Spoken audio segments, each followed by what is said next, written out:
Ooh, suddenly soundtracks are here to provide you. Suddenly soundtracks will show you care.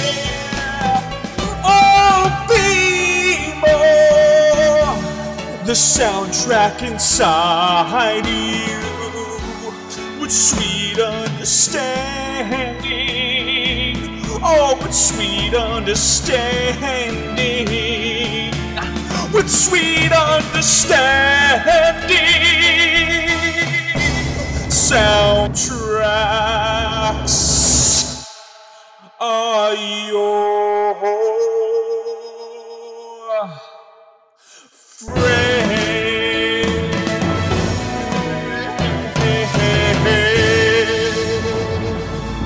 Hey guys, welcome to another episode of Suddenly Soundtracks, the show on Take 3 Productions where we go through a movie song by song and judge a movie solely based on the soundtrack that it provides. First, we will dissect the entire movie, song by song, and give our rating of each song out of 10. Then we will rank each song from worst to best, then give an overall average of our scores. In the end, my final verdict will be given, and it will either be not rockin', scratched disc, one-time listen, download the soundtrack, or rockin' for the best of the best. I am joined by two wonderful people that you guys are super familiar with. Late to the party, Robert and Vanessa. Rob, how you doing? And what are your thoughts on Nightmare Before Christmas before we start? Nice thing about Nightmare Before Christmas is I was actually late to the party when Nightmare Before Christmas came out. I had a choice to either watch Nightmare Before Christmas or Mrs. Doubtfire, and we ended up choosing Mrs. Doubtfire because Nightmare Before Christmas was sold out and had a line out the door, so we ended up going for Mrs. Doubtfire, and it wasn't until it came out eventually on tape that I checked out Nightmare Before Christmas, and I've loved it ever since, seen it multiple times in the theater since. Awesome. Vanessa, when was the first time you saw Nightmare Before Christmas? I saw it in theaters when it came out. And then I bought it on VHS. So it's dear to my heart. I love it. Yeah, Nightmare Before Christmas, many people don't really know how to categorize it, whether it's a Christmas movie or a Halloween movie. Out of curiosity, Robert, it's in between movie. Yeah, what do you guys think? Is it a Christmas movie or a Halloween movie? It's both. Yeah. Because it starts off with Halloween, you know, you're like doing this is Halloween dance. And then it's kind of like an in-between movie because then there's a big chunk of the movie where it's not even Halloween or it's not Christmas yet. It's in the middle. It's Thanksgiving, right, basically. It kind of reminds me a little bit of Christmas. Like Trading Places where it's like Thanksgiving, Christmas, and New Year's, so you can watch it anytime within there. It's a general holiday movie because it's like in the middle. It's a gothic holiday. It's a gothic Christmas, and then it ends with Christmas, so it's not really like fully on Christmas, but it's not fully Halloween either. It's in the middle. It's a gift that keeps on giving for 3 months. Yeah, in my opinion, it is an in-between kind of movie. But when you go through the soundtrack, the majority of the songs are based on Christmas. So I would say soundtrack-wise, it's more of a Christmas album. I'm burying the lead here. We are going to head right into The Nightmare Before Christmas, as directed by Henry Selick and music by Danny Elfman. Let's do this. Boom. From Touchstone Home Video. Get ready for a movie the critics have unanimously declared absolutely the year's most incredible film. And an instant classic for both kids and grown-ups. Siskel and Ebert gave 2 thumbs up. Eureka! From the imagination of Tim Burton comes The Nightmare Before Christmas. Trick or treat! Enter an extraordinary world where every day is Halloween. And every night, Jack Skellington dreams of something more. What's this? What's this? There's color everywhere. What's this? There's white things in the air. What's this? I can't believe my eyes. I must be dreaming. Wake up, Jack. This isn't fair. What is this? Nice work, Bone Daddy. When Jack discovers the magic of Christmas, he decides to fill Santa's shoes. Making Christmas And now he's turning the holiday world upside down. Touchstone Home Video presents the enchanting tale of two very special dreamers and the holiday spirit that brought them together. Soon you can own the movie that's a fun-filled delight for the whole family. Tim Burtons, The Nightmare Before Christmas. Coming to video this fall. Rated PG. All right, The Nightmare Before Christmas. This is a all-time Christmas or Halloween classic, whatever you consider it to be. It starts off with the great and, in the actual film version, underused narrator, who's played by Patrick Stewart, who only did narration on the actual soundtrack itself, not in the actual film. You're kind of introduced to this world where there are these different tree trunks with the holidays, the worlds that represent the holidays in them. And then the camera kind of pans and goes into this pumpkin door. It opens completely and you're sucked into Halloweenville, Halloween Town, with a song called This Is Halloween, which basically establishes in the opening of the entire film what this world is and who these people are. Boys and girls of every age, wouldn't you like to see something strange? Come with us and you will see this our town of Halloween. This is Halloween, this is Halloween. What an amazing way to introduce you into this world of Halloween. Just showing you all the characters. And that's what I love about that song particularly, because it does focus on all the different spooks in the night and the ghouls and the goblins. Like, it kind of gives you a taste of every single one that you feared your whole life. And they do a great job at kind of giving you a quick little recap before bringing you into the man that runs it all. I think that this song embodies what Halloween is about, just having fun and being spooked and being terrorized by these Halloween creatures, but at the same time just having fun with it. And just the way that they go through all the different characters and just like the flow of the music as it and then you end it with the Pumpkin King, and it's just perfect because Jack is basically, he's the Halloween king. And in unison too, they all have their individual moments, but then it comes together with the and it's so perfect the way it all comes out, and he just rises from the fountain. I know. I mean, I love that scene. Just and the music itself is just like it. Yeah. The music itself is its own character. Like that song is its own character within that first part of the movie. Right. I would 100% agree. And as an opening number, it establishes a lot of things. It establishes where they are, what this world actually is. And as you said at the end, you are established to the main character, Jack Skellington. And a good opening for any musical can establish everything that you need to know in a very catchy number in a very short amount of time. That's well written, and props to Danny Elfman for that. I'm actually going to go to Vanessa now. What would you give out of 10? Out of 10 Oogie Boogies, what would you give This Is Halloween? I would actually give it a 9 out of 10. 9 Oogie Boogies out of 10. You got it, sister. Rob, how many Oogie Boogies out of 10 do you give the opening number? See, this is definitely one of my favorite songs from the film, and it always dances with there's two songs that I always dance with for the thought, but I'd have to give this one, in the moment and how I feel, a 9 out of 10 for This Is Halloween. Beautiful. I would give This Is Halloween, this is straight 9s across the board. 9 out of 10. It is a phenomenal way to open a movie, and you can't really ask for anything more from a movie of this caliber. Then you actually go into Jack's Lament. Jack's Lament is basically after the Halloween song is over. He kind of realizes that he's kind of bored with where he lives, and he wants something new, and he goes out into the woods, and he just wants to be with himself in the woods, and he sings to himself about how he's kind of reliving the same thing over and over again. His life is getting a bit repetitive. It's kind of weird seeing as this song kind of being the second song in the movie after that great opening number kind of becomes a bit forgettable. There are few who deny it. What I do, I am the best, for my talents are renowned far and wide. When it comes to surprises in the moonlit night, I excel without ever even trying. So Jack's Lament, it definitely does slow it down. It adds more emotion to it. I always kind of saw it as like the emo Jack. And it did kind of lose me after that great opening number. Yeah. To me, if I had an option, it's like the part where I kind of skip a little, although very iconic imagery in that entire scene. Used forever. Yeah, used constantly.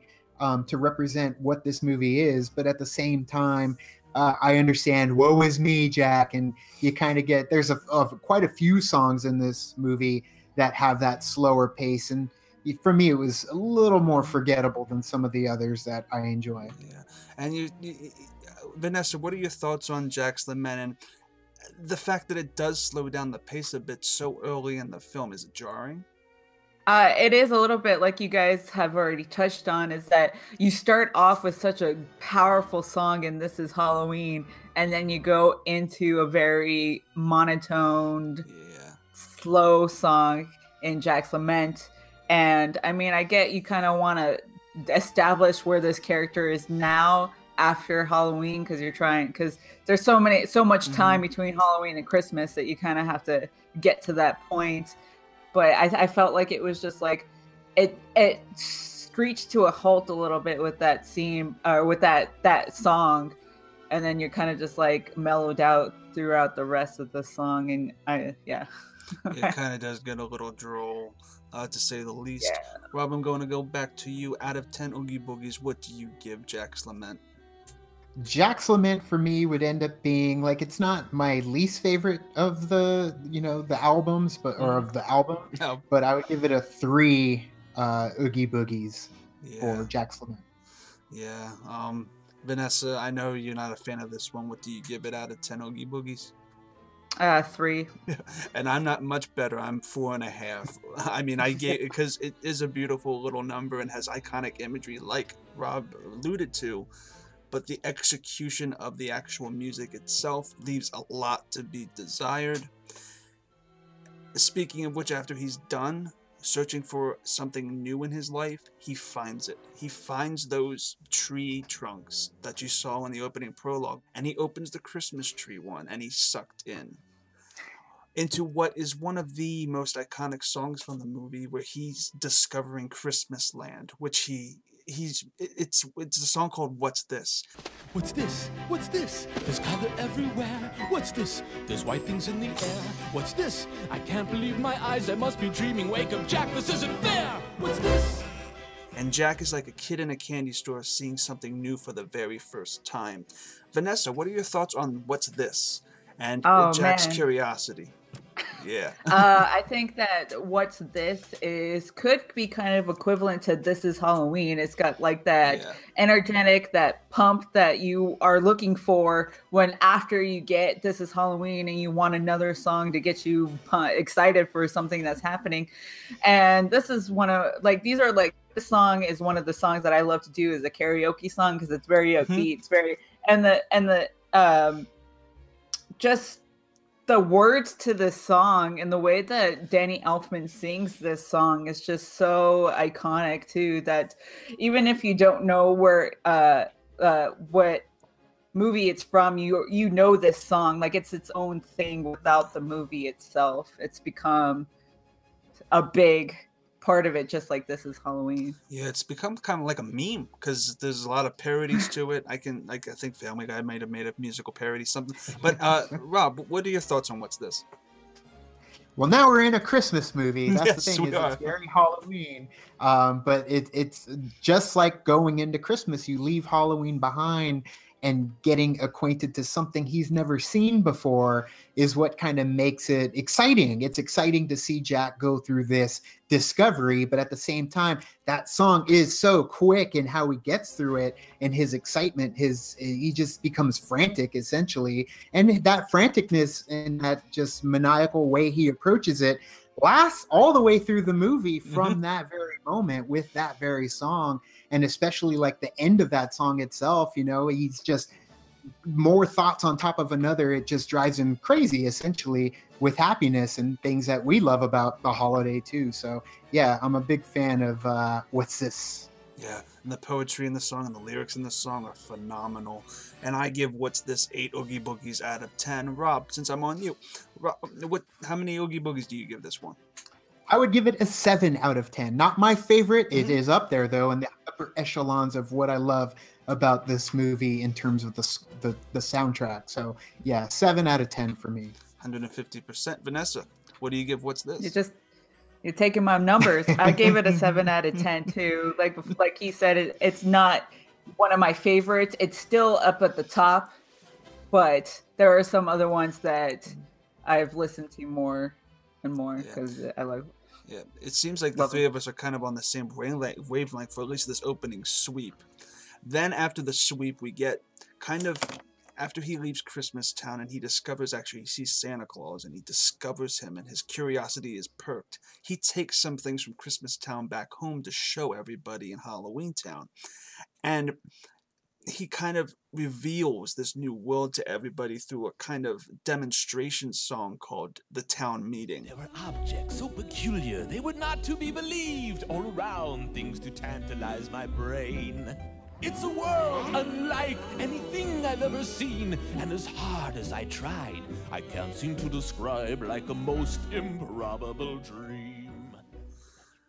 This one arguably is probably the most forgettable, in my opinion, song of the movie. I forgot he sung this. I thought this was just a scene, but then I'm watching and I'm like, oh, this is an actual song through dialogue.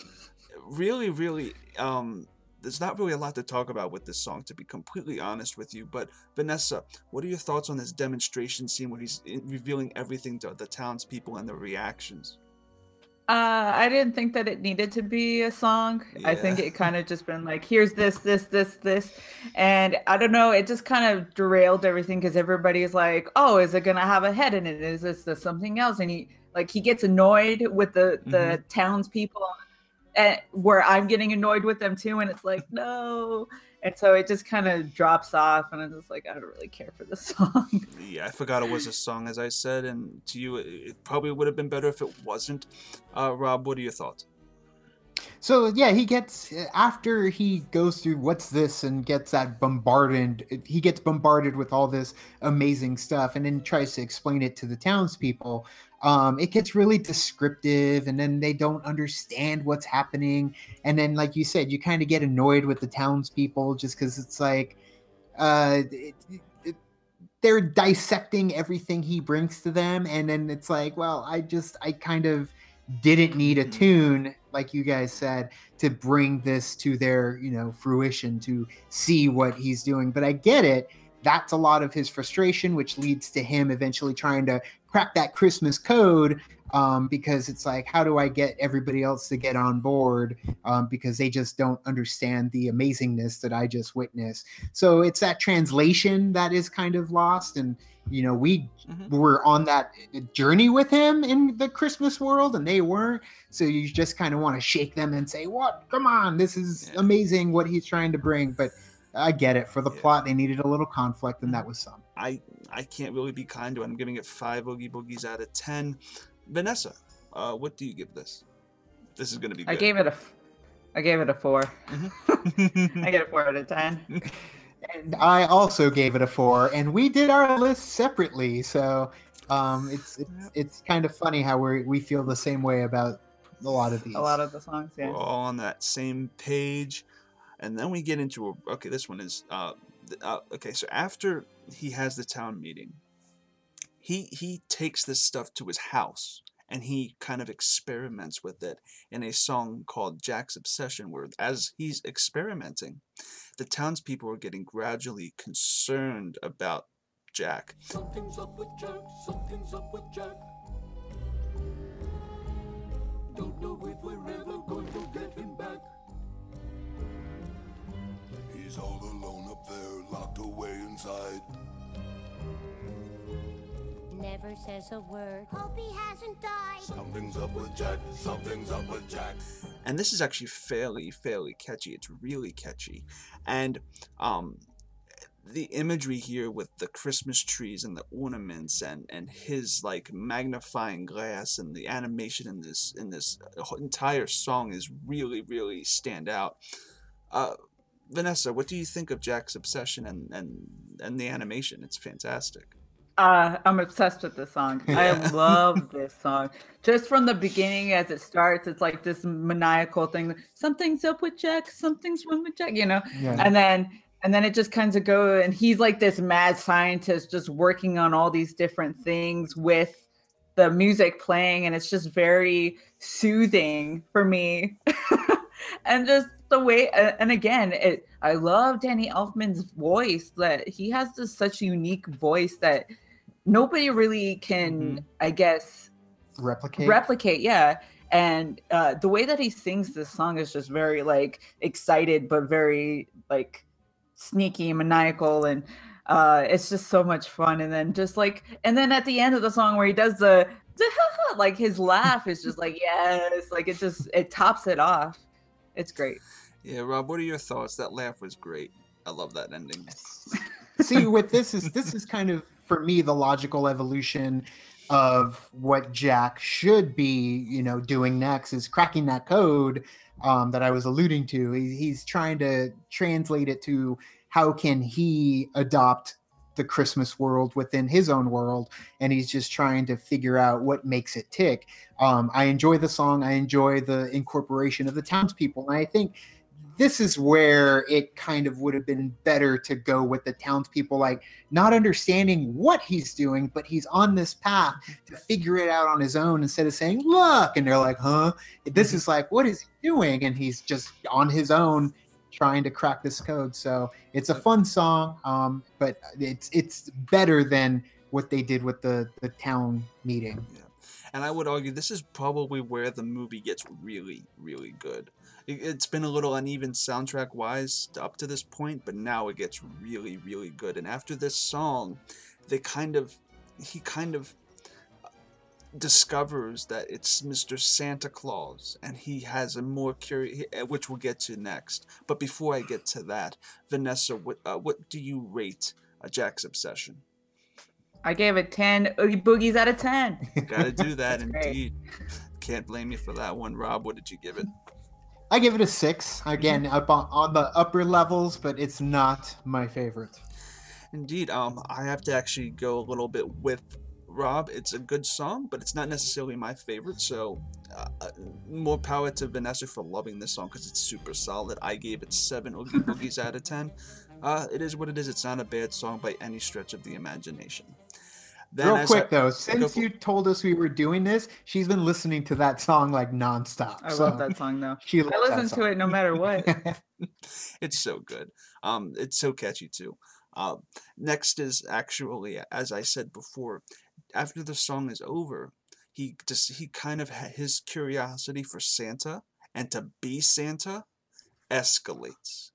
And he feels like he can improve Christmas Town to his vision instead of Santa's vision, which kind of makes, in a sense, Jack the kind of bad guy.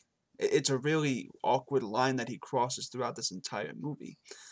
And he acquires 3 of Oogie Boogie Man's henchmen. Oogie Boogie is this hermit that people are afraid of in Halloween Town. And he gets his henchmen to get Santa and bring him to Halloween Town alive and to not hurt him, so that he can take over for Santa and make that town better in his eyes. And you get one of the classic songs from this movie where the henchmen are on their way figuring out how they're going to kidnap, as they call him, Sandy Claus.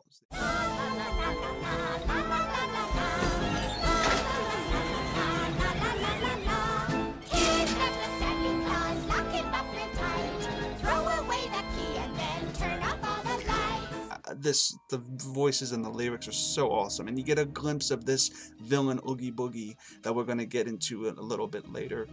Rob, what are your thoughts on Kidnap Mr. Santa Claus? So it's getting more into my favorite songs that they have produced from this film. Yep. I love that song. It's so much fun too when you introduce these characters that are kind of doing the dirty work for Jack and Oogie Boogie. And it's a fun song because, I mean, we know it isn't going to turn out good because they are quite naive in terms of who Santa is and what he means. But the fact that they are just talking about all the horrible things that they're going to do to him, but they can't because that wouldn't be good for Jack. So it's a lot of fun. It's morbid, but it's still a lot of fun. I enjoy Kidnap the Santa Claus. So good. Yeah, so many great lyrics in it. Vanessa, what are your thoughts on Kidnap the Santa Claus? It's fun and cute, even though it's like some of the lyrics are like, "You're really gonna say that? You're really gonna do that to Santa Claus?" It's pretty violent for a kids movie. It is, but it's just a very like it flows with when they're trying to go get Santa Claus, and it's an interesting song to play, and then all the three kids singing it, they're just little jerks. I know they are. The thing is, you got to note that he's the Pumpkin King. I feel like Oogie kind of does respect Jack. These people respect Jack until Jack kind of turns and we realize that Jack isn't the kind of person a couple of these people actually think.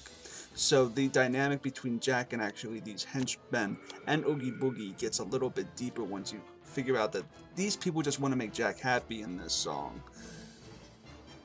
Until you get to the end where you realize they're in the wrong and Jack's in the right. This is a very deep song indeed. Vanessa, I'm going to go to you. Kidnap the Santa Claus out of 10 Oogie Boogies. What do you give it? I gave it a 5 out of 10. No, it's all good. It's all good. Rob, what do you give it? Okay, so I already loved it, but it kind of a side tale. There was like rock and roll, like the metal music artists that did like their own version of these songs. Oh, yes. And Korn, I believe, did Kidnap the Santa Claus. Oh, did they? And it was, Jonathan Davis doing the la la la la la. And so that just amplified it to me. I love this song, so I gave it an 8 out of 10. Oh. Yeah, an 8 out of 10. Yeah, I love this song. I actually love the Korn version you're referring to. I like listening to guitar covers because that riff on guitar sounds sick as hell. Amazing. It's sick as hell. For me, 9.5 Oogie Boogies out of 10. I love that song to death. So after that situation, Jack kind of gets the townspeople to kind of start preparing for Christmas and to make Christmas as best as it can be in their eyes with a song called Making Christmas, which is basically a factory song. Making Christmas, making Christmas, making Christmas. Time to give them something fun. They'll talk about for years to come. Let's have a cheer from everyone. It's time to party. It's very upbeat and very energetic and like I'll play this song when I'm cleaning because it's like that cleaning song, you're like making Christmas and then you just like, let's clean the house, like it's great. It's a fun song and I enjoy I like all the townspeople are finally getting together and they're doing something that is not the right way, but they love it anyway. They think they're doing it right. So it's where the heart, exactly. it's the heart. The heart that matters. It's kind of like a montage a little bit in a way too, because you like have the different people like packaging stuff as the song goes. So. That's what I was gonna say. It's the montage moment of the movie, but it's also our first glimpse into morbid Christmas, gothic Christmas, dark Christmas, Tim Burton's Christmas, essentially. That dark Christmas that has become iconic with this film. It's like the first time we get to see their version of Christmas put together. So to me, this is where you end up topping out as my favorite song on the album, actually. Oh, that is fantastic. It's good that you mentioned that because this is a Tim Burton Christmas. It has a very... since this movie was actually made at the same time as Batman Returns, a lot of imagery from especially the later half of Batman Returns with the Penguin stuff. A lot of that imagery, and it's kind of very Batman-esque. This song especially. If you watch this back to back with Batman Returns, you'll know exactly what I mean. But going off of that, Making Christmas is a fun, energetic kind of the gothic hi-ho from Snow White. It's basically them making Christmas better in their eyes. Not necessarily the right way, but in their eyes, the right way for them. I give Making Christmas 8 Oogie Boogies out of 10. Rob, what do you give Making Christmas? So this is the one that actually battles out with this Halloween, and it depends on how I feel. But yeah, Marilyn Manson did a version of Making Christmas as well, and I already loved after he did his rendition. 10 out of 10 for Making Christmas for me. Yeah, this entire musical would sound great on just an electric guitar and just metal, very gothic indeed. Vanessa, what do you give Making Christmas? I kind of give it in the middle of the road at like 6. 6 out of 10. 6 Oogie Boogies. Yeah, it does its job, and it does its job very, very well. Yeah. And then we're introduced to the main villain of the entire movie, who's basically introduced 40 minutes into the film, but it's fine. After Oogie Boogie's henchmen kidnap Santa Claus, and they take him to Oogie Boogie Man, which is essentially a fat burlap sack with bugs inside it, and he's disgusting, cruel, and he's voiced by Ken Page, and he has this very scat kind of jazzy casino kind of attitude that's really, really poetic, and he has one of the most iconic Disney villain designs ever. He's one of the most popular to this day Disney villains, one of the most popular villains ever in cinema. Oogie Boogie, for having the short amount of screen time he has my opinion, my favorite song in the entire film, the Oogie Boogie Man. You're joking. You're joking. I can't believe my eyes. You're joking me. You gotta be. This can't be the right guy. He's ancient. He's ugly. I don't know which is worse. I might just split a seam now if I don't die laughing first. Which is essentially a jazz kind of scat number where he's basically telling Santa Claus that, dude, you're in hell. And I'm an asshole, and you're gonna have to deal with me, so suck it. That's basically what he says. It's a huge kind of self-promoting kind of I'm big, you're little, I'm right, you're wrong from Matilda. Yeah, basically. Vanessa, what do you think of the Oogie Boogie song? I really enjoy it because it has that different feel to it compared to all the other songs. He, like you said, it has like that jazz, like that scat, and his voice is just so monstrous and well, you know, like it's just so perfect, and I love it. And I enjoyed this song very, very much because of that reason. And he's just, and the fact that like this song is just like him being sarcastic to like a little bit towards Santa Claus, like he's like, I got you right where I want you. It's just he's toying with them, and it's a good song. It's great. 100%. And the animation in this scene in particular is fantastic. Rob, what are your thoughts on Oogie Boogie? So Oogie Boogie is not one of my favorite villains to come out of, you know, Disney. I understand how iconic it is, and the scenes itself definitely add kind of like a side story because you don't really know anything about Oogie Boogie and Jack and that whole world, and it kind of takes, you know, its own little sidestep into this world, and then we go back to the Halloween world. So it never was that top of the list for me.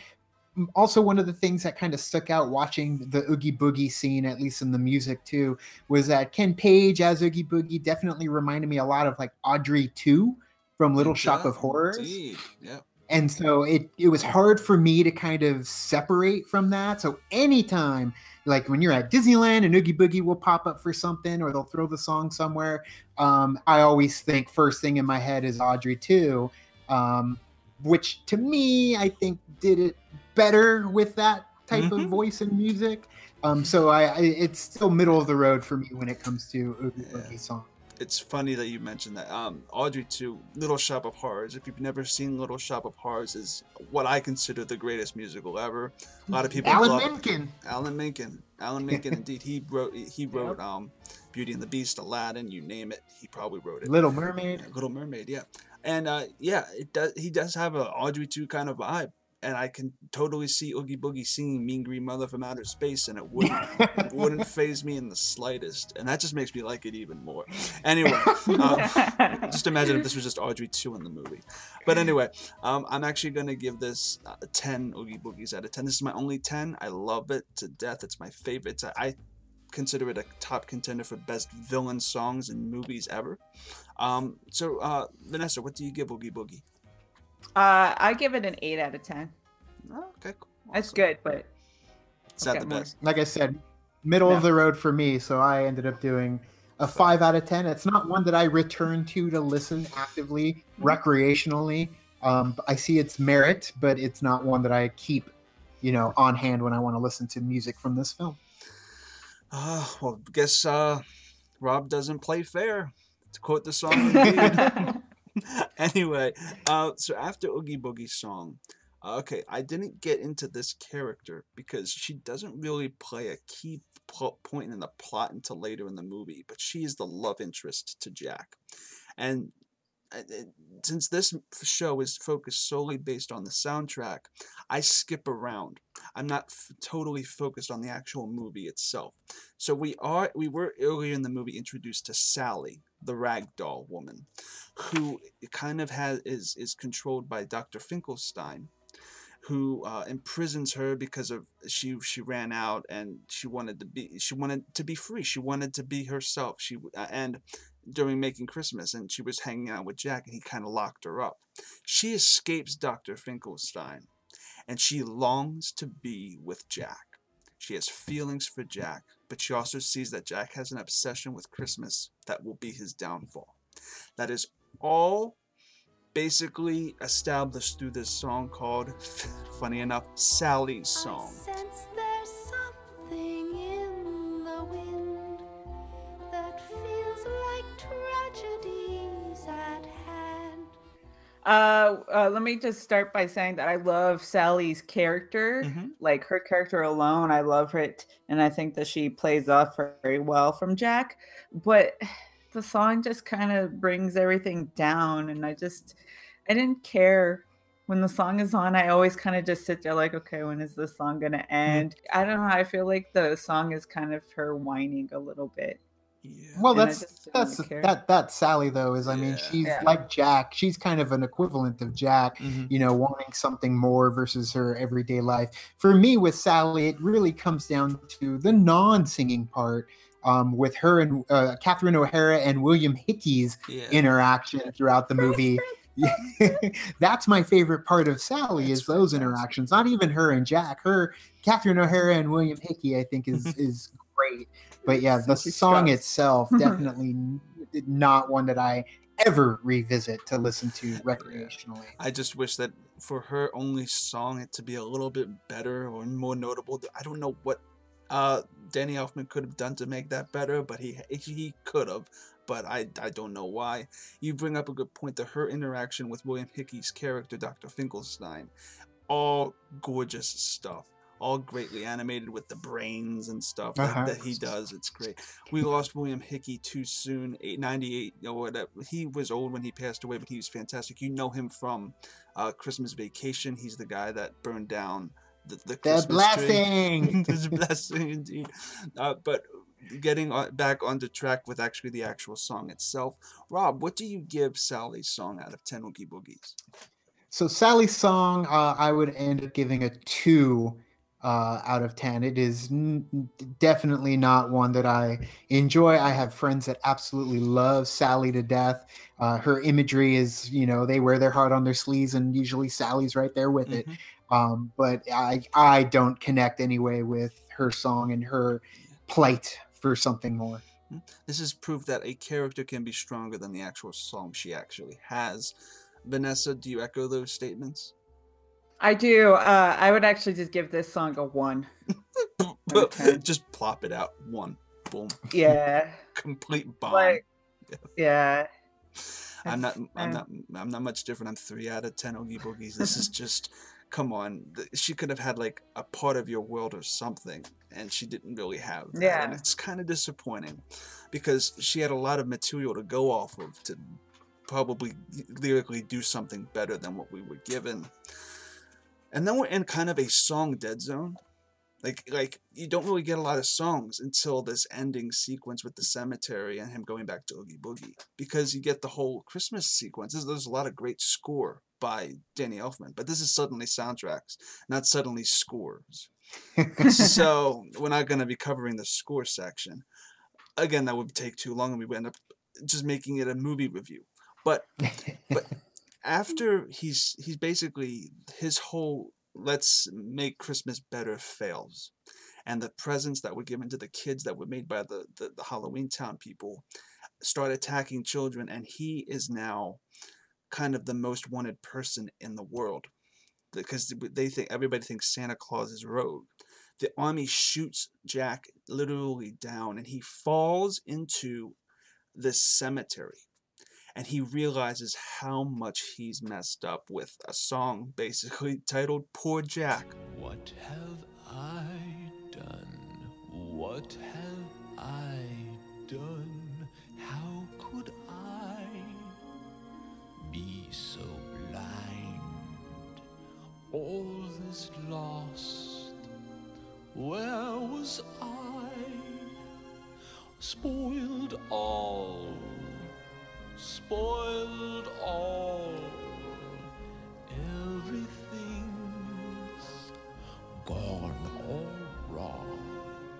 It's Jack's lament, where he was basically, in the beginning, wanting something new, wanting to go back to his old self, and realizing that nothing can change. He has to go back to his old self. Now, this song in particular is better than the first one, in my opinion. The reprise here is essentially, there's a bit of more of a march to it at the end, which it's really march heavy, it's really drum heavy at the end, where he's basically saying, I'm going back to being myself. Well, what the heck? I went and did my best, and by God, I really tasted something swell. Well, like you said, it is in my opinion, a little bit better version of Jack's Lament. Because it is more upbeat, and especially when he's Jack the Pumpkin King, like he comes back harder and faster and more intense with it. So it's definitely better than what I would have for Jack's Lament. If I'm going to listen to both of them, I'd rather go for the latter. Yeah. Go for it, Vanessa. What are your thoughts? I do, like he's I agree that it is better than Jack's Lament, and I do enjoy this song because it's very sorrow and deep, but then he comes back and he's like, I'm the Pumpkin King, like that's what I'm meant to do, that's who I am, and he finally realizes that as he's being poor on himself in the cemetery. Poor Jack. And it's a perfect song title for that song. And it's really interesting that there's an actual entrance in that actual cemetery to Halloween Town, because he literally opens a door and he goes right to Oogie Boogie's hideout. So I mean, that was convenient. I've always wondered how that worked. But anyway, I'm gonna go with Vanessa since I'm on you right now. What do you give Poor Jack out of 10? I would give it a 4 out of 10. It's all cool. I mean, it's better. Yeah, it's in the middle there. Yeah, it's the lesser of two evils. Rob, what are your thoughts? I mean, I would also give it a 4, just because Jack's Lament I gave a 3, and I'd bump it up just a little bit with a 4. Yep, I gave Jack's Lament a 4.5. I'm probably going to give this one a 6. It's great. I mean, it's better than Jack's Lament, and the imagery is fantastic, and that march at the end where he's basically saying he's the Pumpkin King, he's going back to his old roots, is really inspiring, and it really kind of wraps everything up with a bow. And then you get the final confrontation with Oogie Boogie, which sadly there's no reprise to the Oogie Boogie song, which I wish we had. Like, there's no like song here, which I've always found in this movie that there should have been a duet between Jack and Oogie Boogie here. in this fiery furnace, and he rescues Santa Claus and Sally, and Oogie Boogie gets killed, as we see. Now look what you've done! My bugs! My bugs! My bugs! Santa kind of reluctantly forgives Jack for his misgivings, and everything is back to normal. Essentially, then we're introduced to this finale sequence, where a bunch of songs are reprised, and everybody's basically, it's snowing for the first time in Halloween Town. What's this? What's this? I haven't got a clue. What's this? Why, it's completely new. What's this? Must be a Christmas thing. What's this? It's really very strange. Rob, I have two questions. A, do you think there should have been a song between Oogie Boogie and Jack? And what are your thoughts on the actual finale? It's funny enough, is I didn't even think about it till you mentioned it, and now I'm like, yeah, I would have loved a tit for tat song between Jack and Oogie Boogie. It does kind of make sense that there would be a battle through song. Like, I know we got score, but yeah, it seems like they would battle each other with in a war of words on that roulette wheel, especially because it's iconic. It was in the trailers. It was a big moment for Jack versus Oogie Boogie. So yeah, I think that would have benefited, and it probably would have gotten a bump higher than my Oogie Boogie song. But yeah, that it does seem missing now that you bring it up. Yeah. What are your thoughts on the actual finale? I love when they bring everything together. It's some of my obviously my favorite music. A lot of it is from John Williams, and John Williams knows how to take multiple themes and interlace them together into one amazing theme. He does it with every one of his tracks. Danny Elfman typically will do that as well, but in the end, he reprises everything all together, and it's like a nice, as you said, a bow on the entire score and soundtrack that we got throughout the film. So yes, I absolutely love when they bring it all together. Beautiful. Vanessa, I'm actually going to give you those two same questions. What do you think of that finale sequence with Oogie Boogie, and what do you think of this finale as a song itself? I enjoyed the finale with Oogie Boogie, and like again too, I was like, oh yeah, that's right. There's no really song that both Jack and Oogie Boogie had together, and I think that would have been really great because Danny Elfman's like very sultry voice that he has with Oogie Boogie's like voice, and it's just coming together would just make some perfect musical masterpiece right there. And then the ending, I absolutely love the ending because they do This Is Halloween, but they do it in a kind of like a Christmassy feel to it. Yes. So it's kind of like, what's this a little bit? So it's like very upbeat, like da, da, da, da. Like it's just so great. And then you have the and then it goes perfectly with the snow falling, and then you see Santa flying off to save Christmas. Yeah, I love it. It's a great happy ending, and it makes me wish we had a sequel. I know that we had the actual video game Oogie's Revenge, which actually does incorporate that missing song to where Jack and Oogie Boogie do finally duet the Oogie Boogie song in a huge reprise, which is fantastic in that actual video game. If you ever see the soundtrack on YouTube, check that out. It's a great song.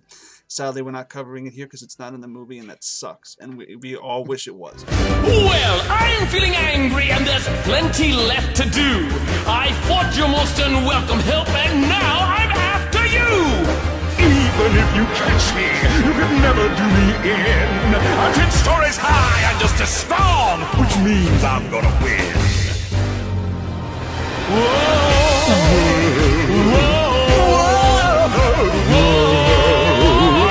I'm the only pumpkin king.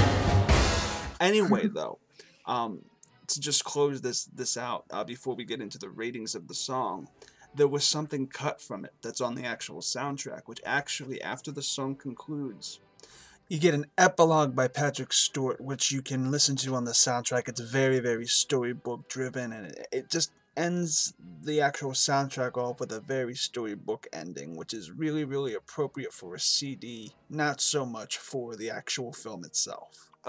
Vanessa, what are your thoughts? What do you rate the finale? I would give it like an 8. out of 10. I think that I can understand why they didn't put it there with Patrick Stewart. Although it would have been kind of nice to have, like you said, that book story, and then him talking about it would be him closing the book. So, but I understand why they left it. It works on the soundtrack, not necessarily would have worked in the actual film itself. Yeah. They did it for a reason. Rob, what do you give the finale? Well, bringing that up, it does kind of feel a little Dr. Seuss as well, because they do that with the Grinch, narrating, and then they close it off with Anthony Hopkins, at least in the most recent Grinch. Anyways, I would give it, because, I mean, it's got the best of everything in there. I'd give it a 9 out of 10 because, I mean, I love a good reprise. I love let's touch on everything and bring it back together. Some of the best musicians and composers have done that. Hell, even South Park did it in their South Park movie, incorporating it all together and finishing it off strong. So, yeah, definitely a 9 out of 10 for me. Beautiful, beautiful, beautiful. For me, I'm giving it an 8 out of 10. Oogie Boogies. It's a great finale. It could have been better had it messed with Oogie Boogie and Jack kind of making it a duet, but we're missing the song.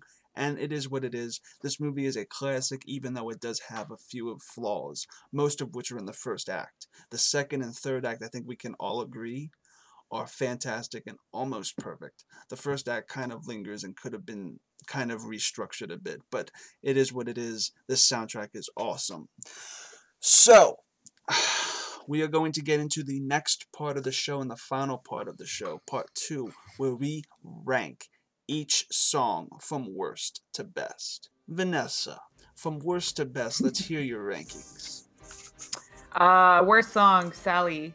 Sally's song is the worst. And then I have Jack Lament. And then it would be Poor Jack. Scratch that. I would do Town Meeting. And then Poor Jack. And then Kidnap Santa Claus. And then Making Christmas. Mm-hmm. And then What's This? And then the Oogie Boogie song. And number 2 is This Is Halloween and the opening. And then 10 would be Jack's Obsession. Mm-hmm. Or 10, my favorite, Jack's Obsession. Okay, so ours are very similar in terms of what we kind of dislike. But yeah, I would have for my worst is Sally's song, and then Jack's Lament, and then I'll go Town Meeting, and then Poor Jack, and then Oogie Boogie, Jack's Obsession, What's This, Kidnap the Santa Claus, This Is Halloween, and then I would probably put the finale reprise just before This Is Halloween, and then of course Making Christmas as my favorite of the album. At the bottom of the heap is Sally's song, then the Town Meeting song, then Jack's Lament, Jack's Obsession, Poor Jack, the finale, Making Christmas, Kidnap the Santa Claus, What's This, This Is Halloween, and then my favorite song, excuse me, from the actual entire movie is indeed Oogie Boogie, the Oogie Boogie song. So when you take Vanessa's scores, it comes to 65 points out of a possible 110. That equates to 59%. For Rob, his final percentage equates to 60%. And as for myself, my final percentage equates to 69%. You take all of our points and add them together and get the base average.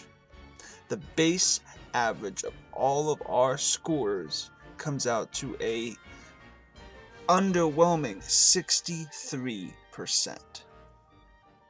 This equates to 6.3 Oogie Boogies out of 10 for the entire soundtrack. And thus, The Nightmare Before Christmas, the soundtrack, equates to, surprisingly, a one-time listen. But even though mathematically it does come out to one-time listen, myself, Robert, and Vanessa really want you to at least download the soundtrack. It is a great soundtrack. Every song, even though we are not fans of certain songs and they were rated pretty low, we highly suggest you listen to this music. It is phenomenal. And the math does not accurately represent how much we love the actual film itself. So go and download the soundtrack, even though it came out to one-time listen, which really is a bit of a bummer. Rob, what are your final thoughts on The Nightmare Before Christmas and the score and the soundtrack itself? It's not very often that you have a soundtrack that spans the test of time in terms of holidays. So granted, there's always, Silent Night and Jingle Bells, and you have all the run-of-the-mill same songs sung by different people. You got an Ariana Grande over here, and you got a Manchester Orchestra or Mannheim Steamroller. But this is an actual, original piece for Christmas that you can listen to a lot of these songs every year and keep coming back to it. And it is now a tradition locked in place. And yet it was Danny Elfman and his team that brought us these songs that are now locked in time. So, and the fact that you can hear other singers doing renditions of these songs, and it depends if you like pop or you like hardcore rock, because there's two versions that you can get.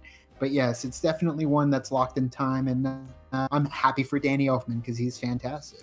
He's a musical genius. Vanessa, what are your final thoughts on the soundtrack? I love it, and that like he said, it does track the test of time. Like, you can listen to it every year. I listen to these songs all year round. Like, when I have my phone on shuffle, like, I never skip one of these songs because it's just so much fun to listen to, and kind of whatever you're doing at that time. And one of the good things that also too is that the fact that they still cherish The Nightmare Before Christmas at Disneyland during the Halloween and Christmas season, when they overlay my favorite ride, the Haunted Mansion. So for them to overlay with Nightmare Before Christmas theme to a ride that's already beloved with me, and to add more of this, it just shows like how much these songs are so cherished and loved. And then that they are able to do that, because none of the other rides have that, and it's so unique that they are able to do that. For me, this soundtrack has always been a great soundtrack through childhood. This is Danny Elfman at his best.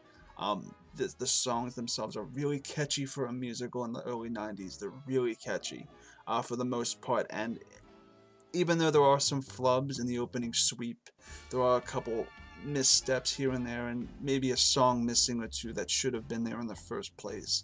It's still a solid soundtrack that you need to listen to, regardless if you've seen the movie or not. It'd probably help if you heard the context of the songs, but you don't necessarily need that. They're still great holiday classics.